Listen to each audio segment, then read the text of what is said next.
Я тебя поздравляю, Хузам. Молодец, ты умница.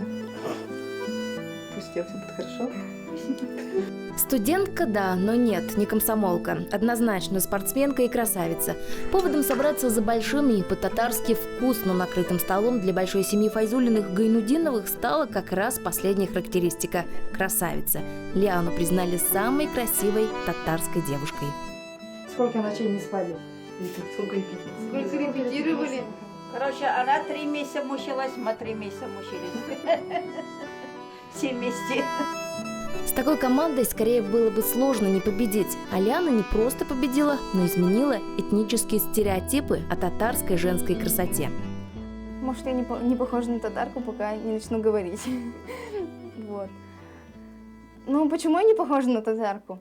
На самом деле татары бывают разные. Бывают светлые татары, а бывают темные. Вот мама у меня из темных, а папа из светлых, а я не получилась. А все началось, казалось бы, не совсем серьезно. Решила снять усталость от сессии, отвлечься. 3 и 4. Ножка. 5, 6 и 7 и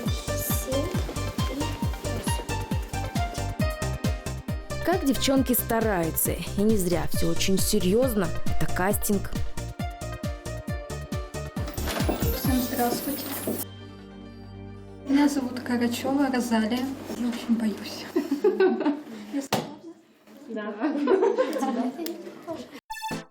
Конечно, очень страшно. Чем не Курултай? Да, молодые, да, одни девушки, но именно от их решений зависит качество татар-кызы, конкурса «Татарская красавица». Так и просится сравнение с ханшами, да хотя бы с одной, Сююмбике, к примеру. Она была могущественным монархом на Казанском престоле. Вот такие они, татарские девушки. Дома сидеть умеют все. Это просто и скучно, и неинтересно. Хочется дальше культуру свою нести. Хочется, чтобы информация до наших детей дошла, все традиции, знания, все обряды. А как мы их можем сохранить, сами того не зная? И как могут их донести современные девушки до своих детей и до будущего поколения, не зная их? Подготовку участниц можно сравнить с курсом молодого бойца. От набивших оскомину конкурсов красоты организаторы переняли лишь дефиле. Нет, не в бикини, а грациозную проходку в современно-традиционных нарядах и фотосессию. Остальное – абсолютно оригинал. Курсы татарского для тех, кто подзабыл свой родной, мастер-класс кройки и шитья. Каждая сшила и вышла удивительной красоты колпак. Девушек подтянули в традиционно-кулинарном мастерстве, чтобы те удивили костыбеями, чпачмаками, чак-чаком. Ну и чтобы сразить наповал, конечно, учили танцевать.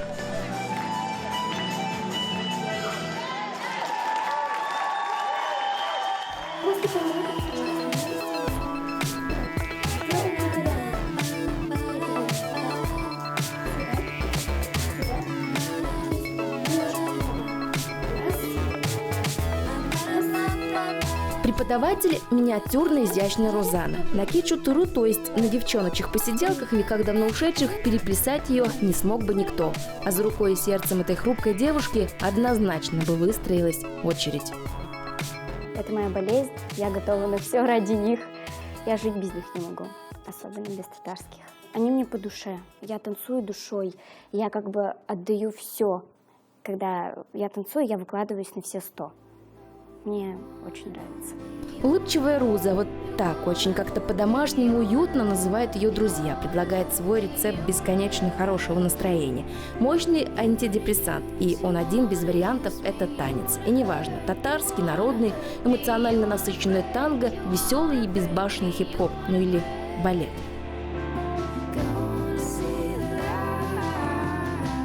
Когда я была маленькая, папа меня хотел отдать вообще в гимнастке. Но мама была категорически против, она хотела, чтобы я была балериной. Когда я была маленькая, мне было 4 годика, мама меня отдала в балет, и я протанцевала там буквально до 8 лет.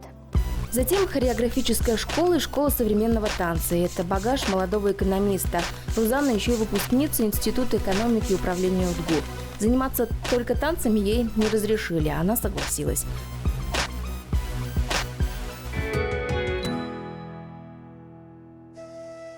В татарской семье царит культ старших, а многовековая мудрость «вперед отца сын не заговорит, раньше матери дочь не скажет» жива. В татарской семье так принято, что младшие всегда должны слушаться взрослых, уважать, ценить, беречь их. И вот я очень люблю своих родителей, я ценю и берегу их. Неважно, в каком ты мире живешь, ты должен придерживаться своей культуре и своим обычаям. Летописцы современной жизни татар татарской редакции телеканала «Моя Удмуртия». Видеоархивы телеканала уже более 10 лет пополняются традициями, обычаями, обрядами, ну и, конечно, новостями татарского мира. Начнем с того, что Удмуртия очень комфортный регион для того, чтобы проживали здесь не только татары, удмурты, и все остальные национальности.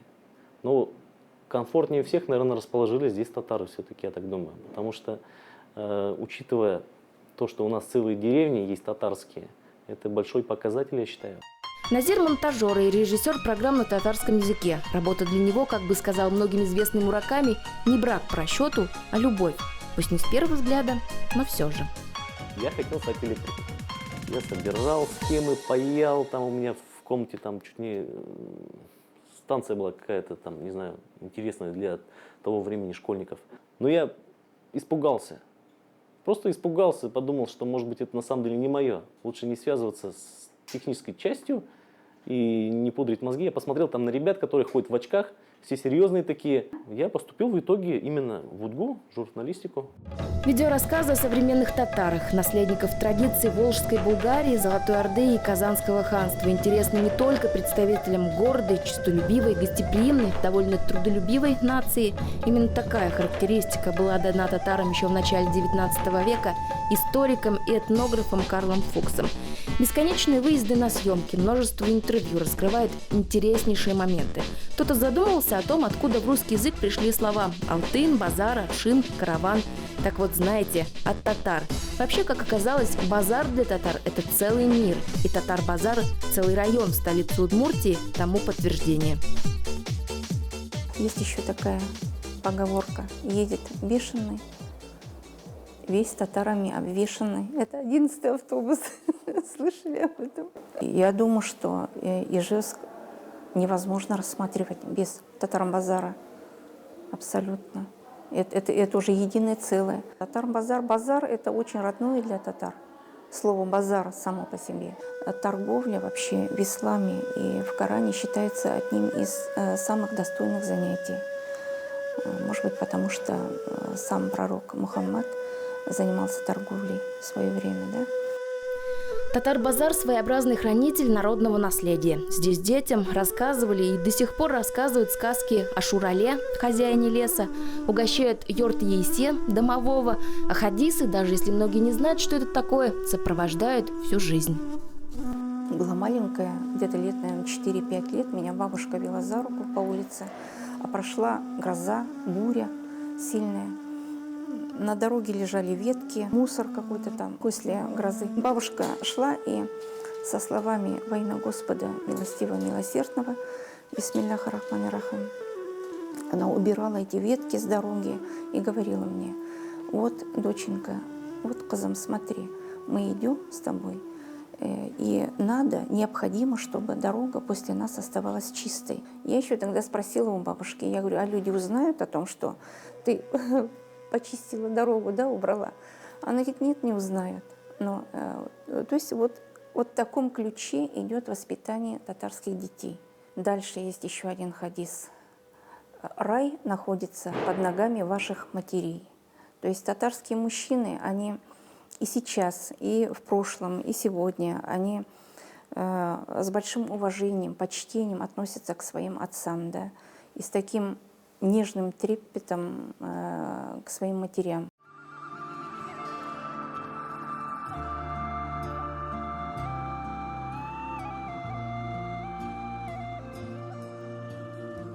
Придерживаться традиции и с почтением относиться к вере – это аксиома. На Татар-базаре в далеком 1846 году появилась первая мечеть.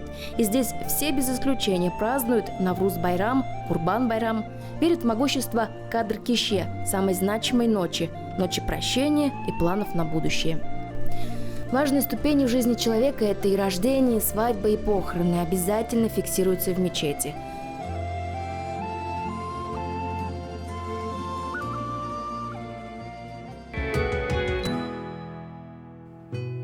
Оглулины после рождения ребенка собирали целый совет, семейный. Вопрос для обсуждения подняли достаточно серьезный. Национальность ребенка и первый в его жизни обряд. По татарскому обычаю дается 7 дней, чтобы назвать, точнее нашептать ребенку его имя.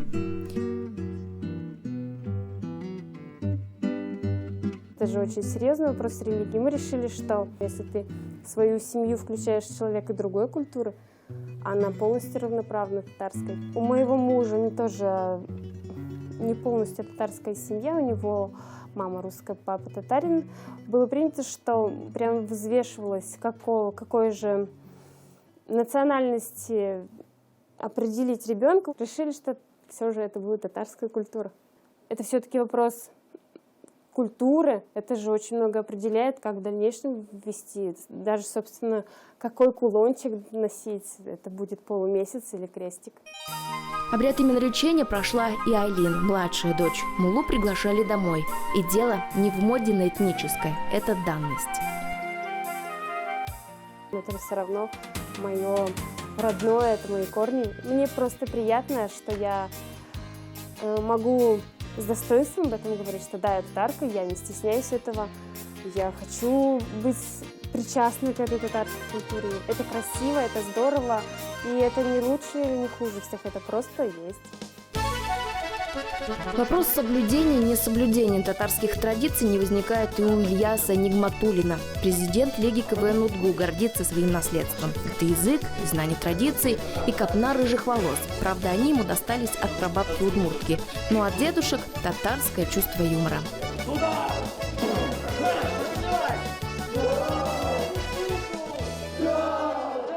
Татары же, в принципе, смешной народ, так скажем. И татарский юмор, он больше похож на импровизацию, наверное. Такие есть татарские анекдоты.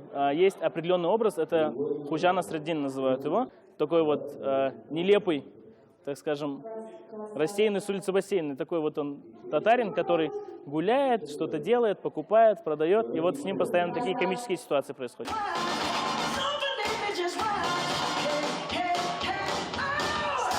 Ильяс лет 5 назад приехал в Ижевск из Татарстана. Пока грыз гранит науки Института экономики и управления в УДГУ, сбылась мечта. Он начал играть в КВН.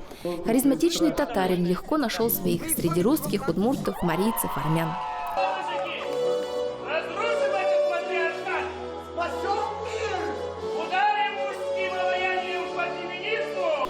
Сейчас за спиной молодого татарина десятки студенческих слетов, многочисленные игры клуба веселых и находчивых. Среди них сочинский фестиваль «Кивин». А главное убеждение – ничего невозможного нет. Шаймиев, президент наш, получается, первый Республики Татарстан президент сейчас, он однажды сказал «без булдрабас, мы можем». И после этого этот лозунг стал он для всех татар, то есть мы татары, и мы можем. И вот этот, наверное, лозунг у меня на всю жизнь. То, что если мы захотим, то мы сможем. Кто бы сомневался, но иногда, чтобы получить результат на все 100, приходится и попотеть. Как в случае с татар-кызы. Да, Ильяс? В зале и правда было жарко? Или красивых девушек было слишком много?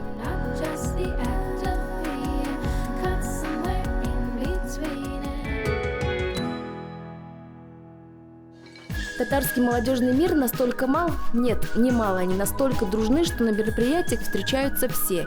И многовековой татарский народный обычай взаимопомощи актуален и сегодня. А вот и Руза и ее ученицы сегодня подведут итоги интенсивных курсов по татарскому танцу. Лиана, серьезная, оно и понятно. Впереди 3 часа сплошных нервов. У девочек была колоссальная подготовка. То есть каждая из них была способна занять первое место. Я не знаю, почему у меня не было уверенности в своей победе. Я была уверена, что вот кто-то другой, но не я. Я шла за друзьями, за эмоциями. Но зрителей и жюри Лиана покорила, возможно, своей природной скромностью. А может быть, понравилось эссе. Оно было настолько искренним, что его поняли даже зрители, не знающие татарский. А кого-то порадовал видеоролик. И совсем не важно, что включился он только с 3-го раза. То есть, несмотря на то, что жизнь у нас уже современная, я себя отношу именно к татарке не только по национальности, но и по своему состоянию. То есть в душе я прям настоящая татарка. Потому что я безумно люблю свой народ. То есть во мне прям гордость за то, что за свою нацию. Пусть и сегодня для кого-то пьедестал красоты прочно удерживает все те же 90-60-90, но на этом конкурсе это не главное. Красота может быть, а возможно и должна быть скромно благородной. И вот он, долгожданный момент и еще один нюанс. Главный приз не корона, белоснежный колпак. Праздник закончился, и Лиану дома на учебе в дороге снова сопровождают ее настольные книги «Уголовный» и «Гражданский кодекс». Но по-другому и быть не может. Впереди еще одна мечта и однозначно еще одна победа. Ну, трудно загадать, но все же я мечтаю стать адвокатом, то есть заниматься именно практикой и помогать людям. Наверное, это очень круто — помогать людям.